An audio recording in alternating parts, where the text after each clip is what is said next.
വേദം എന്ന് നമ്മൾ കേൾക്കാറുണ്ട്. നമ്മുടെ സനാതനധർമ്മത്തിൻ്റെ ആധാരമാണ് വേദങ്ങൾ. എന്താ വേദം? വേദയതി, നമുക്ക് അറിയിച്ചു തരുന്നതാണ് വേദം. കിം വേദയതി, എന്താണ് അറിയിച്ചു തരുന്നത്? മാർഗം, വഴി പറഞ്ഞു തരുന്നതാണ് വേദം. എന്തിനുള്ള വഴിയാണ്?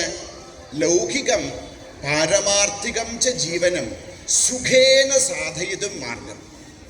നമ്മുടെ ഈ ലോകത്തും ഈ ലോകത്തുള്ള ജീവനം, ഈ ലോകത്തിൽ വിട്ടുപോയി കഴിഞ്ഞാലും സന്തോഷമായി പൂർണ്ണമായി ജീവിക്കുവാനുള്ള നമ്മളുടെ ആഗ്രഹത്തെ അത് സമ്പൂർണമാക്കി തരുന്നത് കൊണ്ടാണ് വേദത്തിന് വേദം എന്ന് പേര്.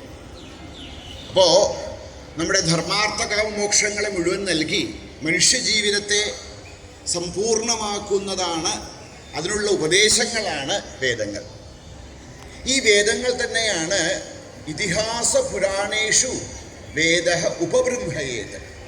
ഇതിഹാസ പുരാണങ്ങളിൽ ഈ വേദം തന്നെയാണ് വിസ്തരിച്ചു പറഞ്ഞിരിക്കുന്നത്. സാമാന്യരായ ആളുകൾക്ക് ഇത് വേണ്ടവണ്ണം മനസ്സിലാക്കി അവരുടെ ജീവിതത്തിലേക്ക് പകർത്തുവാൻ സാധിക്കുന്ന വിധത്തിൽ ഉപാഖ്യാനങ്ങളിലൂടെ, ഉപദേശങ്ങളിലൂടെ, കഥകളിലൂടെ ഈ വൈദിക തത്വങ്ങളെ സാമാന്യ ജനങ്ങളിലേക്ക് എത്തിക്കുക എന്ന ലക്ഷ്യത്തിലാണ് ഈ ഇതിഹാസങ്ങളും പുരാണങ്ങളൊക്കെ ഉണ്ടായിട്ടുള്ളത്.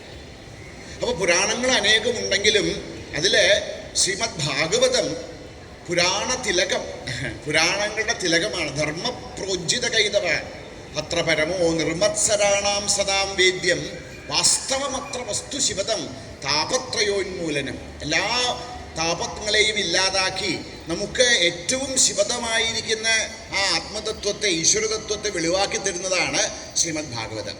അപ്പോൾ ശ്രീമദ് ഭാഗവതം എന്ന് പറയുന്നത് സകല വേദങ്ങളുടെയും സാരമാണ്. അങ്ങനെയുള്ള ഈ ശ്രീമദ് ഭാഗവതം എന്നാ ഒന്ന് പഠിച്ചു കളയാം എന്ന് വെച്ച് നോക്കിയാൽ വിദ്വവതാം ഭാഗവതേ പരീക്ഷ എന്നാണ്. നമ്മൾ സംസ്കൃതമൊക്കെ പഠിച്ച് കുറച്ചൊക്കെ മനസ്സിലായി എന്ന് തോന്നിയാൽ ഭാഗവതം എടുത്ത് നോക്കുമ്പോൾ മനസ്സിലാവും നമുക്കൊന്നും മനസ്സിലായിട്ടില്ല എന്നുള്ളത്. അത്രയും അഗാധവും ഗഹനവുമാണ് ശ്രീമദ് ഭാഗവതം.